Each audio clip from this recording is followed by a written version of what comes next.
साथियों, यदि आप म्यूचुअल फंड में इन्वेस्टमेंट करते हैं तो ये वीडियो आप लोगों ने काफी ज्यादा काम का होने वाला है, खास होने वाला है, क्योंकि इसके अंदर हम मार्केट के डेटा की बात कर रहे हैं। क्योंकि डेटा आ जाता है तो इन्फ्लेशन का डेटा आया है बेसिकली, तो इन्फ्लेशन के डेटा जब आ जाता है तो हमें अपने इन्वेस्टमेंट के बारे में क्या स्ट्रेटेजी बनानी चाहिए उसके लिए काफी हमें हेल्प मिलती है। तो ये वीडियो काफी खास होने वाला है। वीडियो को लाइक कीजिए, शेयर कीजिए, चैनल पर यदि आप नए तो चैनल को सब्सक्राइब कर लीजिए। तो देखिए, भारत का जो इन्फ्लेशन का नया डेटा है वो आ चुका है। सिर्फ एक नंबर नहीं बल्कि ये तय करता है कि आरबीआई जो इन्फ्लेशन का डेटा आता है ना, तो वो ये तय करता है कि बेसिकली आरबीआई अपनी जो रेट होती है, इन्फ्लेशन रेट, जो आरबीआई की जो ब्याज दरें होती हैं, है ना, रेपो रेट वगैरह होती हैं, तो उनको बढ़ाएगा घटाएगा, क्या डिसीजन लेगा और आने वाले समय के अंदर क्या हो सकता है। तो ये सब जब आरबीआई डिसीजन लेगा तो सीधी सी बात है कि उसका इंपैक्ट हमारे इन्वेस्टमेंट पे पड़ता है ना, मार्केट पे पड़ता है, शेयर मार्केट पे पड़ता है। तो और आरबीआई का फैसला सीधे स्टॉक मार्केट या होम लोन ईएमआई या फिर आपकी पॉकेट, आपकी जो पॉकेट है, जेब है, उस पर क्या असर डालेगा, इन सब का इंपैक्ट पड़ता है। तो क्या 4.38% एक अच्छी खबर है या फिर खतरे की घंटी है? तो जो इन्फ्लेशन रेट आई वो क्या है? 4.38%। तो ये अच्छी रेट है, बुरी है, क्या है, डिटेल में बात करते हैं। देखिए, इन्फ्लेशन नंबर एक्सप्लेनेशन की बात कर लेते हैं। तो जून का सीपीआई जो इन्फ्लेशन थी वो 4.38% है। आरबीआई का टारगेट था 4% का। आरबीआई का टारगेट था 4% का, आया है 4.38, यानी कि थोड़ा सा ज्यादा आया है। तो आरबीआई का जो कंफर्ट जोन है, यानी कि 2 से 6%, आरबीआई सोचता है कि भैया 2 से 6% के बीच में अगर इन्फ्लेशन रेट रहती है तो वो ज्यादा टेंशन नहीं लेते हैं, यानी कि उनका कंफर्ट जोन है ये। तो यानी कि अभी इन्फ्लेशन टारगेट के आसपास तो है, लेकिन थोड़ा सा डाटा ज्यादा, थोड़ा सा 0.38% का ज्यादा डेटा आया है। पहली लेयर में देखते हैं तो डाटा पॉजिटिव तो दिखता है, क्योंकि इसमें काफी बड़ा एक उछाल नहीं आया इन्फ्लेशन के डेटा में, तो इसलिए एक पॉजिटिव नजर तो है। लेकिन वाई 4% और इम्पोर्टेंट 4% ही क्यों एक जरूरी था, इससे बात कर लेते हैं। देखिए, 2% से नीचे गया यानी कि डिमांड कमजोर हो गई, इकोनॉमी स्लो हो गई। तो अगर इन्फ्लेशन अगर ज्यादा भी कम हो जाती है ना, इसका मतलब ये होती है कि मार्केट पे इसका नेगेटिव इंपैक्ट भी पड़ता है, यानी कि ज्यादा चीज कम होना भी और ज्यादा होना भी, दोनों चीजें नुकसानदायक होती हैं। अगर 2% से ज्यादा अगर मार्केट का इन्फ्लेशन डेटा हो जाता है, इसका मतलब यह है कि भैया डिमांड ही नहीं है मार्केट में सॉरी, और डिमांड नहीं है, इसका मतलब है कि इकोनॉमी की स्लो रहने की संभावना है। और यदि 6% से ज्यादा ऊपर चला जाता है इन्फ्लेशन का डेटा, यानी कि महंगाई आउट ऑफ कंट्रोल हो जाएगी या हो सकती है। आरबीआई इंटरेस्ट रेट बढ़ सकती है या बढ़ाएगा। जब 6% के पास इन्फ्लेशन रेट हो जाती है तो आरबीआई क्या करेगा, अपनी इंटरेस्ट रेट को भी बढ़ाएगा। इसलिए 4% सबसे हेल्दी लेवल माना जाता है एक अच्छी खासी इकोनॉमी के लिए, राइट। अब बात कर लेते हैं मंथ ऑन मंथ कंपेरिजन में, बात कर लेते हैं। तो मई का जो इन्फ्लेशन डेटा था वो 3.93% था।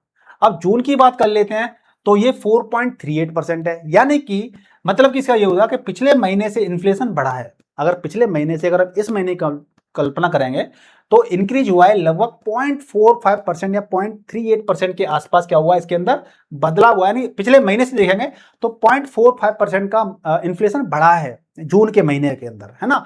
तो मार्केट की एक्सपेक्टेशन क्या है? मार्केट में एक्सपेक्टेशन लोग लगा के रखी थी कि भैया एनालिस्ट ने क्या कहा था कि 4.3830% तो रह सकता है, एनालाइज किया था। लेकिन एक्चुअल में आया कितना, 4.38, यानी कि ज्यादा बड़ा इंपैक्ट नहीं आया। 0.08% का जो एनालिस्ट होते हैं उन्होंने देखा था, उसके हिसाब से 0.08% क्या है, बढ़ के आया है।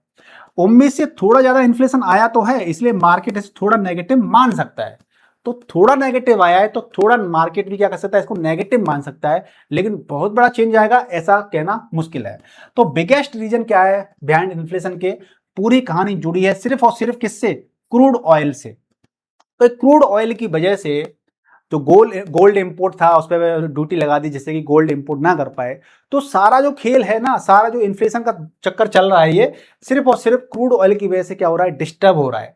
ऑयल महंगा हुआ, ट्रांसपोर्ट महंगा होता है। जब ट्रांसपोर्ट महंगा होता है तो हर प्रोडक्ट महंगा महंगा हो जाता है। इसलिए क्रूड ऑयल पूरी इकोनॉमी का बेस कॉस्ट तय करता है। जो क्रूड ऑयल होता है पूरी इकोनॉमी का बेस कॉस्ट तय करता है, क्योंकि क्रूड की वजह से सारा कुछ महंगा महंगा होता चला जाता है। ठीक है जी। अब गुड न्यूज क्या है? ऐसा नहीं है कि सब कुछ नेगेटिव न्यूज है, कुछ अच्छी खबरें भी हैं। अच्छी खबरें क्या है कि जून के दूसरे हाफ में क्या हुआ, क्रूड ऑयल गिरा। हालांकि एक दो दिन से क्रूड के ऑयल बढ़ गए हैं, $85 प्रति बैरल से टच कर दिया है। क्यों? क्योंकि अमेरिका ने ईरान पर एक साथ ताबड़तोड़ हमले कर दिए हैं, ठीक है ना, करीब 50 या 100 लोकेशन पे एक साथ हमला कर दिया है, ऐसा न्यूज में आ रहा था, ठीक है ना। बाकी कंफर्म आप न्यूज से लेटेस्ट न्यूज पढ़ के कर सकते हैं। तो जुलाई की शुरुआत में भी काफी नीचे रहा। अगर ऑयल $80 के आसपास रहता है, जो कि ऑलरेडी आज की न्यूज के अकॉर्डिंग $85 को क्रॉस कर चुका है, तो आने वाले महीनों में इन्फ्लेशन कम होने की वजह क्या कर सकती है, बढ़ सकती है। तो सारा खेल क्रूड ऑयल का है, क्रूड ऑयल ही अब इन्फ्लेशन को तय करेगा आने वाले समय के अंदर। तो रिस्क क्या है, रिस्क तो है, लेकिन वॉर अगर बढ़ती है तो ऑयल फिर से महंगा हो सकता है, और ऑलरेडी हो चुका है महंगा, $85 प्रति बैरल हो चुका है, $85। और अब ये वीडियो अब बन रहा है, हो सकता है हम जब रात में सोते हैं ना, तो उसमें युद्ध और हो जाए तो क्रूड ऑयल $90 भी पहुंच सकता है, ऐसी कोई बड़ी चीज नहीं है, बढ़ सकता है। तो इन्फ्लेशन फिर से क्या होगा, इन्फ्लेशन फिर से ऊपर बढ़ सकता है, 5%, 5.5% भी जा सकता है। अब हिडन स्टोरी की बात कर लेते हैं। एक इंटरेस्टिंग चीज क्या है कि होलसेल इन्फ्लेशन बहुत ज्यादा बड़ी है, लेकिन रिटेल इन्फ्लेशन सिर्फ 4.38% रही है। इसका मतलब यह है कि बीच का जो कॉस्ट होता है ना, वो कंपनीज ने, होलसेलर्स ने, मैन्युफैक्चरर्स ने खुद ऑब्जर्व किया है, ऑब्जर्व कर लिया है, ग्रहण कर लिया है, तो कंज्यूमर का पूरा कॉस्ट पास नहीं किया गया है। यही सबसे बड़ी वजह है कि सीपीआई अभी कंट्रोल में दिख रही है, ठीक है ना। अब फाइनल इन्फ्लेशन की, जो फूड इन्फ्लेशन है, सॉरी, उसकी बात कर लेते हैं।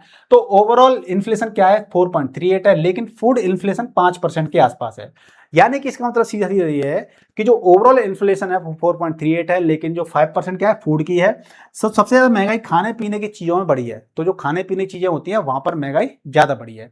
तो आरबीआई का डिसीजन अब क्या हो सकता है? अब सबसे बड़ा सवाल यह है कि क्या तुरंत जो आरबीआई है तुरंत इंटरेस्ट रेट बढ़ाएगा?